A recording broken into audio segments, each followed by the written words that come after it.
சிவார்ப்பணம். வணக்கம் ஃப்ரெண்ட்ஸ். இன்னைக்கு நம்ம என்ன பார்க்க போறோம்னா, நம்ம உலகத்தில் இருக்கிற எல்லா மனிதர்களும் நம்ம எல்லாரும் சந்தோஷமா இருக்கணும் அப்படிதான் விரும்புவோம். யாருமே சோகமா இருக்கணும்னு விரும்ப மாட்டோம். அதனால அந்த சந்தோஷமா இருக்கிறதுக்கு என்னென்ன வழி இருக்குதோ அதெல்லாம் நம்ம ஃபாலோ பண்ணி பார்க்கணும். அதுல நான் ஒரு சிறந்த 7 வழி எனக்கு பிடிச்சது நான் சொல்றேன். அது மாதிரி நான் ஃபாலோ பண்றேன். உங்களால் முடிஞ்சிச்சுன்னா நீங்களும் அதை ஃபாலோ பண்ணி நீங்களும் எப்போதும் ஹாப்பியாக இருந்துக்குங்க ஃப்ரெண்ட்ஸ். என்னன்னா, மகிழ்ச்சி என்பது நம் மனசில் தான் இருக்குது. அது யாரும் நமக்கு கொடுக்கறதில்ல. எந்த விதமான சூழ்நிலையிலும் நமக்கு நாமே ஏற்படுத்தி கொள்வதுதான் நம்ம சந்தோஷமா இருக்கிறோம், மகிழ்ச்சியா இருக்குதுங்கிறது. கண்டதையும் போட்டு மனசை குழப்பிக்காம இயல்பா இருந்தாலே சந்தோஷம் நம்ம கிட்ட எப்போதும் ஒட்டிக்கிட்டே இருக்கும். ஒவ்வொருவருக்கும் ஒவ்வொரு விஷயத்துல மகிழ்ச்சியை கொடுக்கும். சிலர் தங்க குடும்பத்தோட இருந்தாங்கன்னா சந்தோஷமா இருப்பாங்க. சிலருக்கு புத்தகங்களை படிச்சாவோ புத்தகங்களை பார்த்தாவே அவங்களுக்கு ஒருத்தர் சந்தோஷம் வந்துடும்.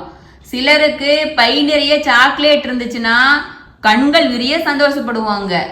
ஒவ்வொருத்தர் சந்தோஷமா இருப்பவர்கள் பொதுவாகவே யாருக்கும் தீமையே செய்ய நினைக்க மாட்டாங்க. பிரச்சனைகள் தரும் எந்த செயலையும் அவங்க செய்ய மாட்டாங்க. அத்தகைய 7 செயல்கள் என்னென்ன அப்படின்னு சொல்லிட்டு நாம் சொல்றேன். இதுல நம்ம இதை கடைப்பிடிச்சோம்னாவே நாம் எப்போதுமே நம்ம ஹாப்பியா இருப்போம். நம்ம பிரச்சனைகளை நமக்கு எந்த ரூபம் வருது எப்படி வருதுன்னே நமக்கு தெரியாது. அதனால அந்த பிரச்சனையை கண்டு நம்ம பயந்து ஓடாம நாம் அப்படி ஓடணும்னா அந்த பிரச்சனை அப்படியே தான் இருக்கும், தீரவே தீராது. நாம் அவற்றை துணிச்சலோடு எதிர்கொண்டோம்னு வச்சுக்கோங்க, அதற்கு நல்ல தீர்வு கிடைக்கும். தூசி போல வந்த பிரச்சனை அப்படியே போயிடும். அது ரெண்டாவது, சிலர் எப்போது பார்த்தாலும் அடுத்தவங்க விஷயத்துல மூக்க நுழைச்சுக்கிட்டே இருப்பாங்க. ஆனா கடைசியில அவங்க தான் மூக்குடைஞ்சு போவாங்க. உங்களுக்கும் இது தேவையா? நம்ம வேலையை நாம பார்த்துக்கிட்டு இருந்தாமே போதும். சந்தோஷம் நம்முடனே சந்தோஷம் நம்மகிட்டயே இருக்கும். உங்களோட மகிழ்ச்சிக்கு நீங்க மட்டும்தான் காரணமா இருக்க முடியும். நீங்க போய் ஒருத்தர்கிட்ட நான் சந்தோஷமா இருக்கட்டுமா அப்படின்னா நீங்க கேட்டுக்கிட்டு இருப்பீங்க? கிடையாது. நம்ம சந்தோஷம் நம்மால மட்டும்தான் நாமளே உருவாக்கிக்க முடியும். இதை மத்தவங்கனால உருவாக்க முடியாது. நெகட்டிவா உள்ள எந்த விஷயமானாலும் கெட்ட விஷயமாந்தா எண்ணவே கூடாது, பழகவே கூடாது. நம் வாழ்க்கையில அறவே குறுக்கிடவே கூடாது. ஒருவேளை குறுக்கிட்டா உங்களுக்கு பிடித்தவற்றை நினைத்தாலே அல்லது பார்த்தீங்கன்னாவே ஒரு புன்னகை மட்டும் செஞ்சா போதும், அவ வந்த வழி தெரியாம ஓடி போயிடும். அதனால கெட்ட எண்ணம் கொண்டவங்களோடவும் சகவாசம் வச்சுக்காத இருந்தீங்கன்னா நீங்க ஹாப்பியா இருப்பீங்க. நமக்கு யாராவது கெடுதல் செய்யும் போது வரிந்து கட்டிக்கிட்டு போய் அவர்கள் மேல் நம்ம பாயக்கூடாது, சண்டை போடக்கூடாது. பொறுமை என்பது நமக்கு மிக மிக அவசியம். கெடுதல் செய்பவர்களை மன்னித்து மறந்து விடுங்கள். மன்னிப்பு தரும் சுகமே தனிதான். நீங்க மட்டும் ஃப்ரெண்ட்ஸ், சத்தியம் இது, நீங்க மட்டும் ஒருத்தர் உங்களுக்கு ஒரு கெடுதல் பண்றாங்கன்னு வச்சுக்கோங்க, அதை மட்டும் நீங்க உங்களுக்குள்ளேயே நீங்களே அவங்களையெல்லாம் மன்னிக்கணும்னு தனியாக அவங்களுக்கு மன்னிக்கிறேன்னு சொல்றதுக்குலாம் நமக்கு ஒரு ரைட்ஸும் கிடையாது. நீங்க உங்களுக்குள்ளேயே நீங்க மன்னிச்சிட்டேன் அப்படின்னு நீங்க ஹாப்பியானீங்கன்னா உங்களுக்கு நீங்க என்னமோ உலகத்துல நீங்க தான் பெரிய ஆளு மாதிரி சாதனை பண்ண மாதிரி ஒரு ஃபீல் ஆகும். அதனால யாரோ உலகத்துல என்னமோ சொல்லிட்டு போறாங்கடா, நாம பாட்டுக்கு இருக்கலாம் அப்படின்னு சொல்லிட்டு இதுவும் கடந்து போகும் அப்படின்னு சொல்லி அது மாதிரி மன்னிச்சிட்டு நீங்க பாட்டு ஹாப்பியா இருந்தீங்கன்னா உங்களுக்கு அந்த ஹாப்பினஸ் இயற்கையா இருக்கும். உலகத்துல ஒருவரை ஒருவர் விமர்சனம் செய்வது எப்போதும் நடக்கிறது தான். ஆனா ஒருத்தர் உங்களை விமர்சனம் செய்யறாங்க அப்படின்னு நம்ம பர்சனலா எடுத்துக்க கூடாது. அப்படி எடுத்துக்கிட்டோம்னா அதுவே நமக்கு பிரச்சனையா தான் இருக்கும். நாம் அவற்றை பாசிட்டிவா எடுத்துக்கிட்டோம்னா அடுத்த கட்டத்தை நோக்கி நம்ம போயிட்டோ இருப்போம். அதனால நம்ம பழிவாங்கிற எண்ணமும் நமக்கு கூடாது. ஏன்னா எப்போதும் மகிழ்ச்சியா இருக்க வேண்டும் நினைப்பவர்கள் பழிவாங்கும் எண்ணம் துளி கூட வராது. அவங்களுக்கு ஒருத்தர் கெடுதல் செய்யறாங்கன்னா அவங்க கண்ணுக்கு கண்ணு பல்லுக்கு பல்லுன்னு அவங்கள பழிவாங்கிற போனோம்னா நம்ம வாழ்க்கை தான் கெட்டு போகும், நம்ம வாழ்க்கை தான் அபாயகமா இருக்கும். அதனால நம்ம அவங்களையெல்லாம் எதையுமே பழிவாங்கணுங்கிற எண்ணம் இல்லாத மன்னித்துட்டு எப்போதும் நீங்க சந்தோஷமா இருக்கலாம்.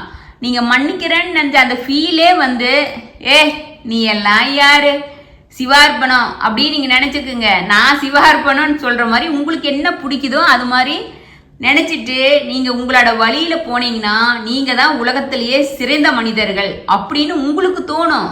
நீங்க வந்து ஊர் உலகத்துல இருக்கிறீங்கலாம் யாரும் சொல்லணும்னு இல்லை ஃப்ரெண்ட்ஸ். நீங்க 1,00,000 பேத்துக்கு மத்தியில் இருந்தீங்கனாலும் நீங்க கெத்தா ஃபீல் பண்ணுவீங்க.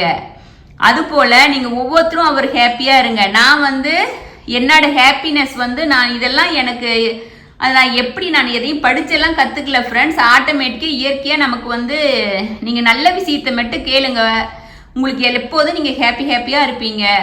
நான் வந்துட்டு டைம் இருக்கும்போது கார்டனிங் நான் செய்வேன். ஏன்னா நீங்கள் நினச்சி பாருங்கள், நீங்கள் ஏதோ ஒரு வேலை, நீங்கள் கார்டன் இல்லை ஃப்ரெண்ட்ஸ், நீங்கள் ஒரு வேலை செஞ்சீங்கன்னா உங்கள் உடம்புல இருந்து வேக்கூர் தண்ணி சொட்டு சொட்டுன்னு வரும். வந்துச்சுன்னா நீங்கள் என்னமோ நீங்கள் சாதிச்ச ஃபீல் இருக்கும். அப்படியே மனசு உடல் உள்ளம் எல்லாமே உங்களுக்கு ஒரு ஹாப்பினஸ் கொடுக்கும். அப்போ நீங்கள் குளிச்சுட்டு சாப்பிட்டுட்டு அப்படி போனீங்கன்னா கப்புன்னு தூக்கம் வரும், ஹாப்பியாக இருக்கும். அதனால நீங்கள் யார் தயவையும் எதிர்பார்க்காத, உங்களுக்கு தேவையானதை நீங்களே செஞ்சுட்டீங்கன்னா நீங்கள் வாழ்க்கையில் சந்தோஷமான மனிதர்கள். பிரபஞ்சத்தை நம்புங்க. பிரபஞ்சம் வந்து உங்கள் கூட கனெக்ட் ஆயிடுச்சுன்னா உங்களை வந்து ஆட்டோமேட்டிக்காக பிரபஞ்சம் வந்து உங்களை அரவணைச்சுக்கும். ங்கிறது என்ன? பஞ்சபூதம். அந்த பஞ்சபூதத்தை கூட நீங்க ஹாப்பியா பாசமா இருந்தீங்கன்னா நீங்க எப்போதும் ஹாப்பியா இருப்பீங்க ஃப்ரெண்ட்ஸ். இதுதான் தாரக மந்திரம்.